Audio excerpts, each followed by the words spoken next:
Hello everyone, welcome to channel learn with ease. आज का topic है हमारा इशू ऑफ शेयर्स, जिसमें इंपॉर्टेंट कॉन्सेप्ट है आपका कंसिडरेशन अदर देन कैश। ये है क्या? इसमें आपको जर्नल एंट्रीज क्या बनानी है, इसकी कैलकुलेशन कैसे होगी, ये सभी कुछ समझेंगे आज के लेसन में। और जितने भी डाउट्स हैं वो सारे आपके क्लियर हो जाएंगे अगर आप एंड तक मेरे साथ बने रहते हो। ऑनलाइन सेशंस, ऑनलाइन क्लासेस के लिए आप मुझे इस नंबर पर व्हाट्सएप कर सकते हो और टेलीग्राम पर भी आप मुझे फॉलो कर सकते हो। तो issue of shares for consideration other than cash का मीनिंग क्या है, इसका मतलब क्या है? कई बार हम मतलब समझे बिना अगर किसी चीज को समझने लगेंगे तो वो चीज समझ में आने की बजाय आपके लिए कॉम्प्लेक्स हो जाएगी, डिफिकल्ट हो जाएगी। तो पहले समझो ये कह क्या रहा है।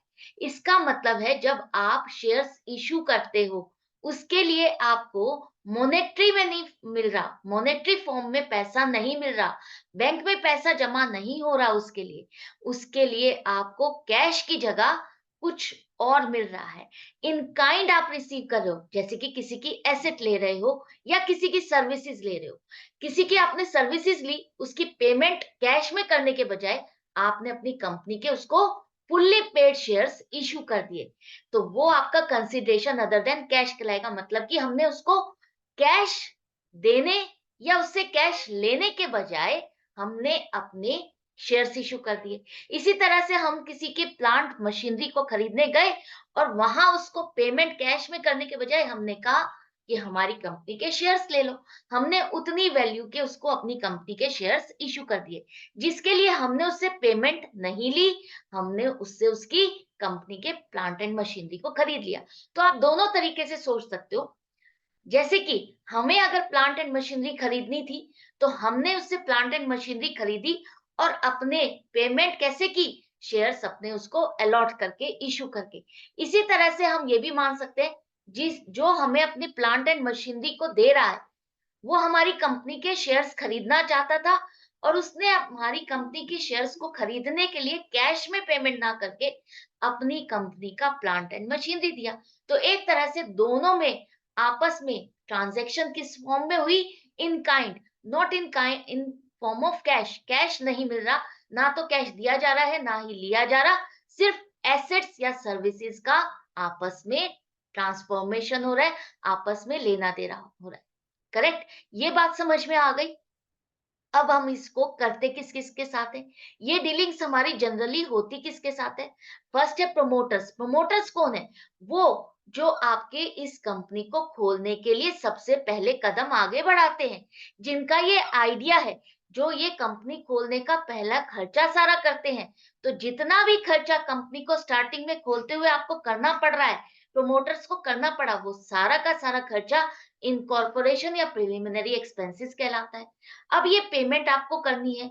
इस पेमेंट को करने के लिए कंपनी क्या कर रही है? कैश में पेमेंट नहीं कर रही, कैश अपना नहीं दे रही है, वो अपनी कंपनी के क्या दे रही है उसको?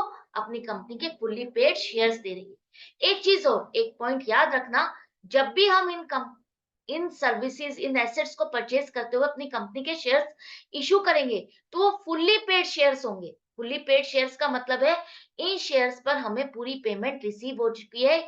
ये माना जाएगा कि जो ये शेयर होल्डर्स हैं, जिनको ये शेयर्स हम अलॉट कर रहे हैं, उनसे पूरी पेमेंट आ चुकी है, बाकी कोई और पेमेंट नहीं बची इनसे लेना, हम इनसे और कोई पेमेंट नहीं डिमांड करेंगे। करेक्ट? जब तक कि क्वेश्चन में ना लिखा हो कि 10 रुपए का शेयर है, हमने इसमें 7 रुपए लिए हैं, इतने 7 रुपए वाला शेयर हम इसको दे रहे हैं, बाकी के 3 रुपए बाद में लेंगे, इस तरह की कोई इंफॉर्मेशन जब तक ना हो, आप यही मान के चलोगे कि हम फुल्ली पेड शेयर्स इनको इशू कर रहे हैं, अलॉट कर रहे हैं। ये बात बहुत इंपॉर्टेंट है, याद रखना। इसके बाद दूसरा केस आता है अंडरराइटर। अंडरराइटर कौन है?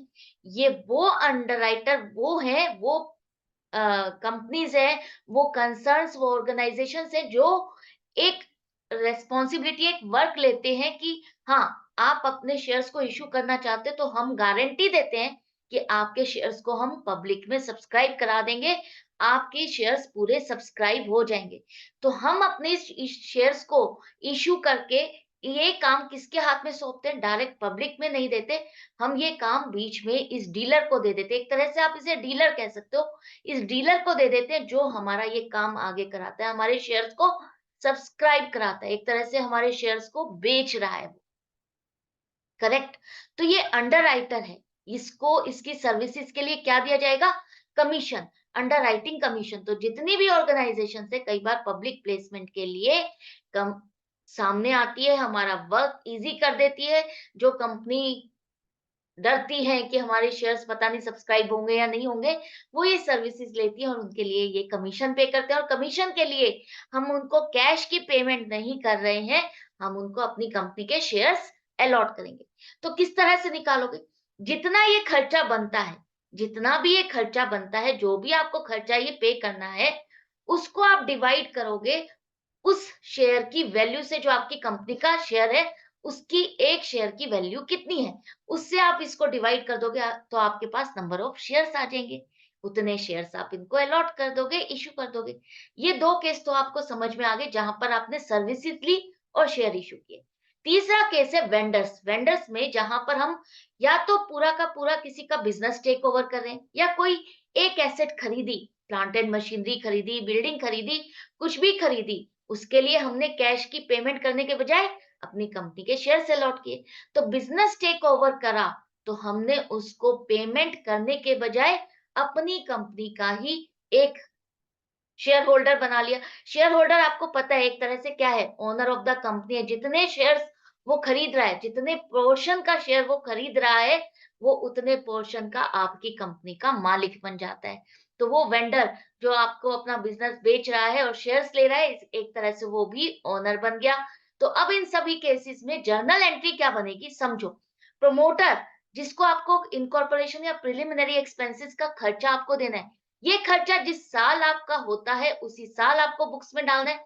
तो इस खर्चे को हम डालेंगे इनकॉर्पोरेशन कॉस्ट और प्रिलिमिनरी एक्सपेंसेस अकाउंट, डेबिट करोगे। ये खर्चा आपको देना किसको है? प्रोमोटर्स को। तो ये प्रोमोटर्स को आपको पेमेंट करनी है, तो क्रेडिट करोगे। लाइबिलिटी है जिसको आपको पेमेंट करनी है, आपने पेमेंट नहीं की, तो फर्स्ट एंट्री तो आपकी ये बनेगी। इसके बाद हम प्रोमोटर्स को पेमेंट कर रहे हैं, तो प्रोमोटर्स अकाउंट डेबिट हो जाएगा, तो अकाउंट क्लियर हो गया, खत्म। लेकिन अब हम इसको कैश में पेमेंट नहीं कर रहे, कैश अकाउंट आप क्रेडिट नहीं करोगे। हम क्या दे रहे हैं? हम अपनी कंपनी के शेयर्स इश्यू कर रहे हैं। तो शेयर जब भी इश्यू करते हैं, तो वो हमारी क्या हो जाती है? Share capital. तो जितने शेयर्स आप उसको इश्यू कर रहे हो, कितनी वैल्यू के शेयर्स हैं वो आपकी शेयर कैपिटल है, उसकी फेस वैल्यू आप यहाँ पर दिखाओगे। करेक्ट? अच्छे से समझ में आ गया। अब नेक्स्ट केस अंडरराइटर का देखो, जिसे हमें कमीशन देना है। तो अंडरराइटिंग कमीशन आपका खर्चा है, डेबिट करो। ये खर्चा हमें देना है, किसको देना है? अंडरराइटर को। तो अंडरराइटर अकाउंट को आप क्रेडिट करोगे, जो कि हमारी लाइबिलिटी है, इसको पेमेंट करनी है।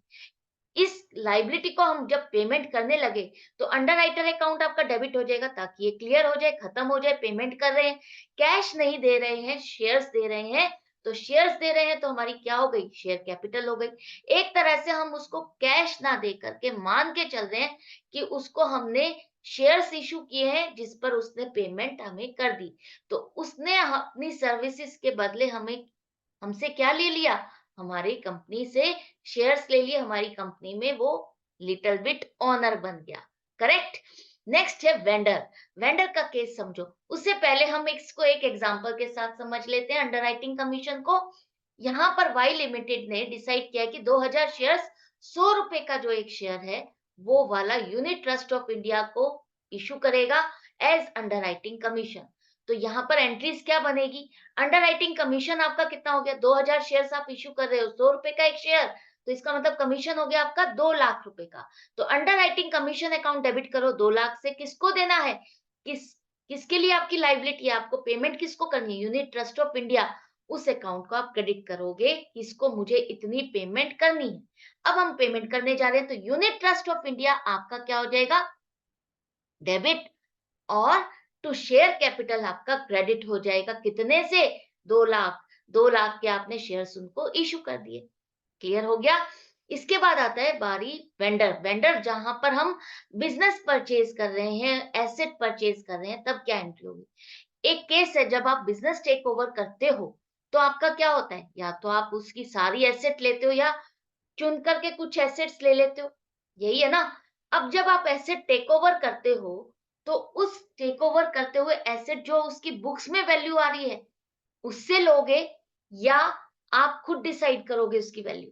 जैसे कि आप कोई सामान खरीदने जाते हो शॉप पे और उस पर जो एमआरपी लिखा है या जो शॉपकीपर आपसे डिमांड करता है, आप उसी वैल्यू पर एग्री हो जाते हो या उससे कहते हो भैया कोई डिमांड कुछ तो डिस्काउंट दो, यही कहते हैं ना हम, कुछ तो डिस्काउंट दो। तो जिस अमाउंट पर, जिस प्राइस पर आप दोनों एग्री हो जाते हो, उसी एग्रीड अमाउंट को हम यहाँ पर लेंगे। जिस अमाउंट को आप पे करने के लिए रेडी हो और वो लेने को तैयार है, वही आपकी एग्रीड वैल्यू है।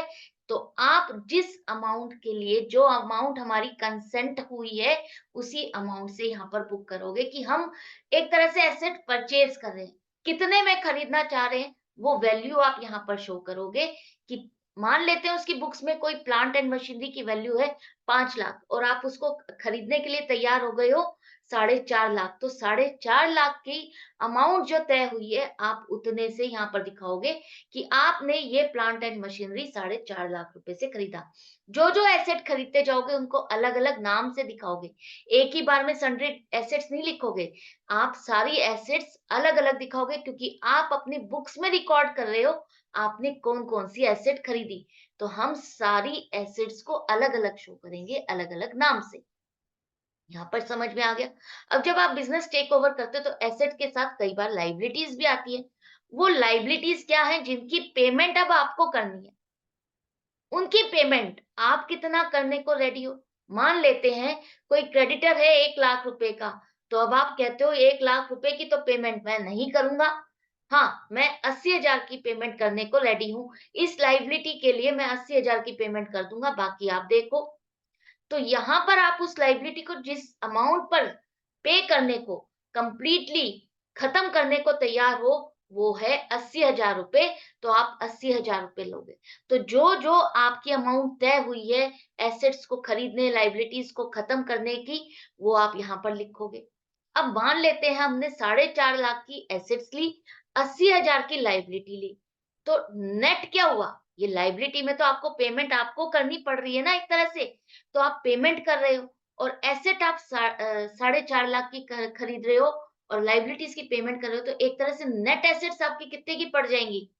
4.5 लाख माइनस 80,000 कितना हो गया? 3,70,000। एक तरह से आपने उसके बिजनेस को खरीदा 3,70,000 में। उसके बिजनेस की वैल्यू कितनी की है? 3,70,000। अब आप जब उस 3,70,000 जो उसकी वैल्यू बनती है, उसकी जगह उसको ज्यादा पैसा देते हो। 3,70,000 की जगह मान लेते हैं हम उसको 3,75,000 देने को तैयार हो गए। तो 3,75,000 अगर आप दे रहे हो, 5,000 रुपए एक्स्ट्रा मनी जो दे रहे हो, वो आपकी क्या है? गुडविल। उसे हम क्या कहेंगे? गुडविल। जब हम उसकी वैल्यू से ज्यादा उसको पेमेंट करते हैं, तो वो आपके लिए क्या है? गुडविल।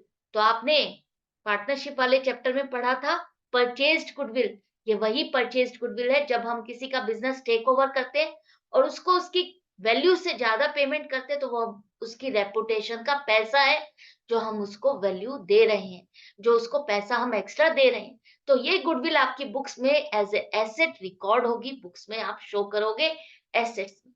तो ये एक्सेस मनी आपकी गुडविल हो गई, जितने में लायबिलिटीज आपने टेक ओवर की और जो पैसा हम देने के लिए तैयार है। तो एक तरह से हम क्या दिखाएंगे यहाँ पर? 4.5 लाख। पैसा एक्सेस हम कितना दे रहे हैं? 5,000।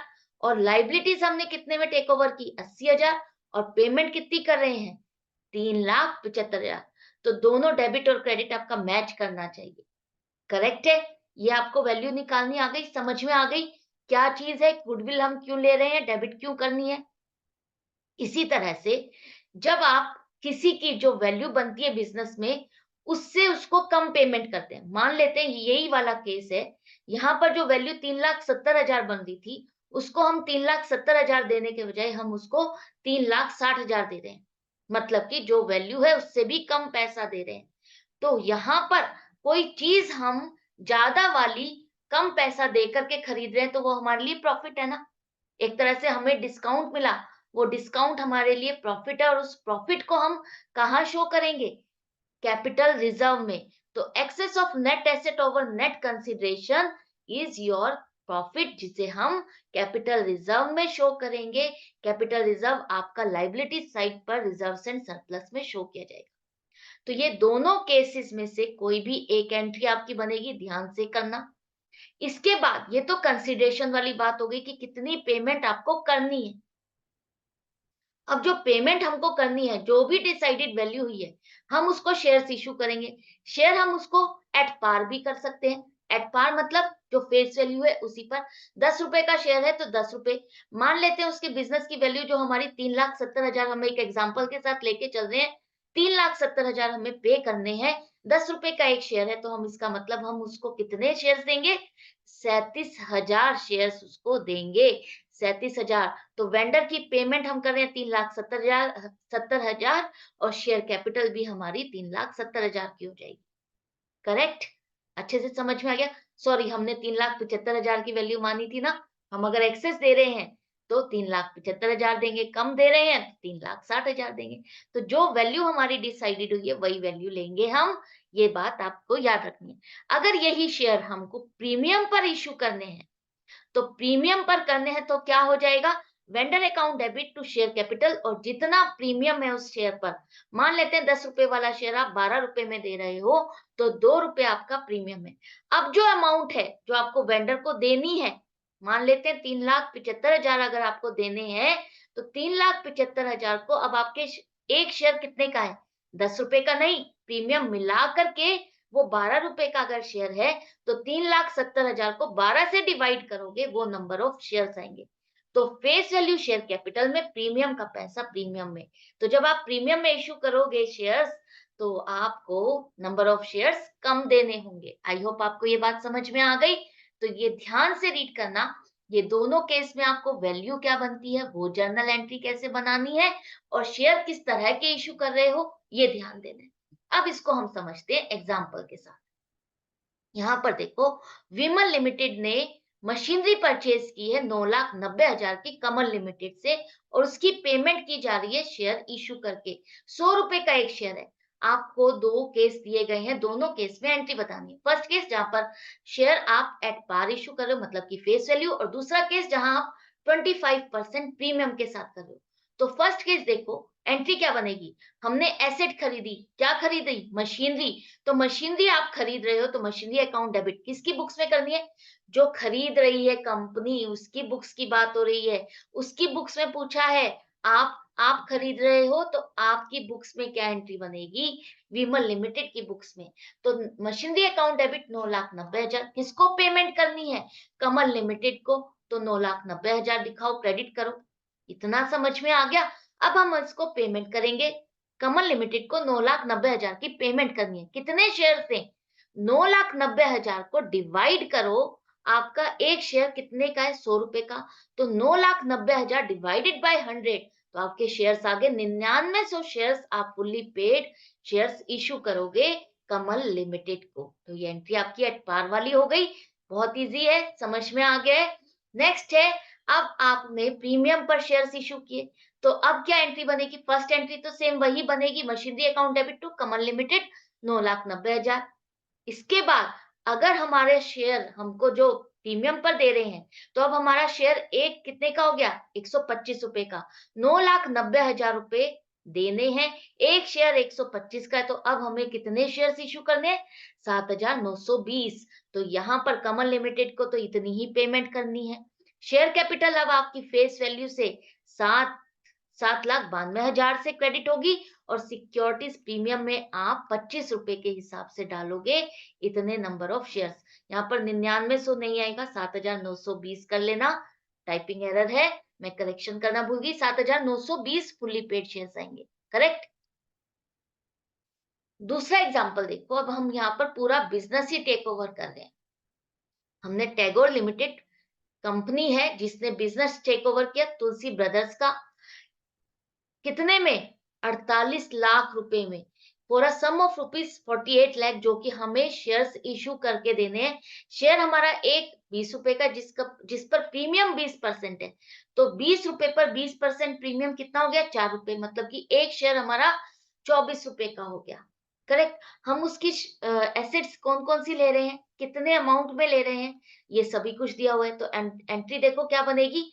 सबसे पहले देखो इसकी वैल्यू क्या बन रही है, नेट एसेट क्या बन रही है। तो यहाँ पर plant and machinery 25 lakh, stock 15 lakh, debtors 8,60,000, तो टोटल एसेट आ गई आपकी 48,60,000। इसके साथ आपको क्रेडिटर भी मिल रहे हैं, क्रेडिटर आपके 3 लाख है जिसको आपको पेमेंट करनी है, तो ये वैल्यू बनती है 45,60,000 रुपए नेट एसेट है, जिसके लिए आप कितनी पेमेंट कर रहे हो? 48 लाख। तो ये तो आपकी नेट एसेट से ज्यादा है।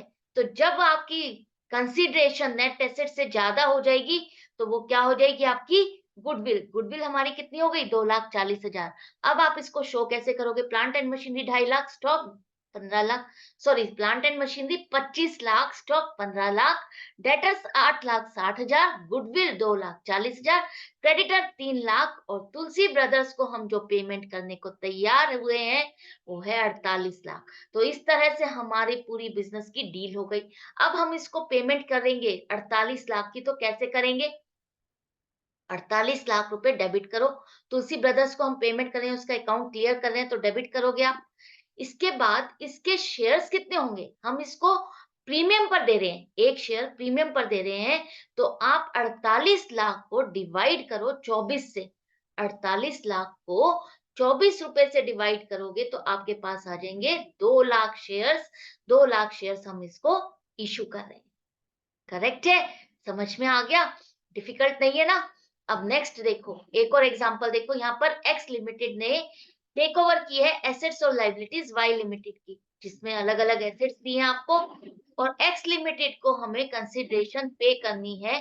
सॉरी, एक्स लिमिटेड कंसिडरेशन पे करा है 16 लाख रुपए बैंक ड्राफ्ट। हमने कैश भी पेमेंट किए, मतलब कि हम उसको पेमेंट भी कर रहे हैं 16 लाख, और साथ में शेयर्स भी इश्यू कर रहे हैं, मतलब कि पार्टली है, पार्टली पेमेंट उसको कैश में कर रहे हैं और पार्टली अपने शेयर्स भी इश्यू कर रहे हैं। तो आपको देखना है कि इसकी पूरी कंसिडरेशन बन कितनी रही है।